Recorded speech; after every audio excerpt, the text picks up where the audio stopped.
Okay, so I've got a few tips for you about improving your forecast accuracy. So the first one is to make sure that you basically focus on the right metric, and the trick there is to use the number of offered contacts, not the handled contacts, because what you want to forecast is the number of intended contacts that you receive, whether they're chats or calls or whatever.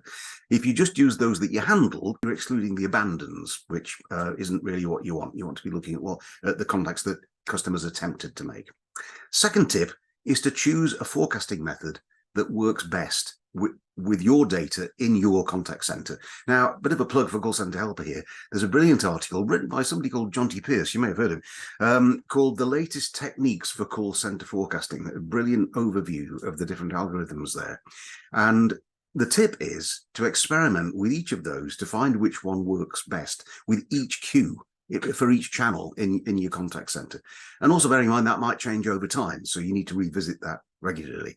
Now, again, a modern AI-based, machine learning forecasting engine will do that for you. Always search for the best algorithm and the best model of that algorithm, but it's definitely something you should think about. Don't use the same technique every time.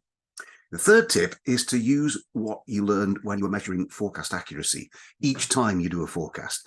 So you've got to be removing anomalies. So when we compared forecast and actual, can you find the explanation of why that went wrong? Was it because there was an event or an outage or something like that? And then you can remove those things or plan for those things next time around.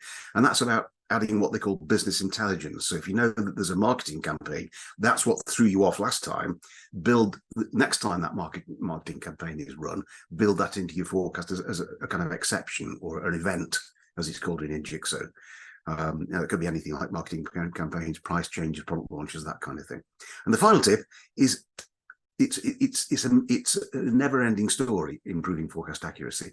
You should be looking to continuously improve and measuring each time, which you talked about earlier, and find the root causes and aim to get better each time around.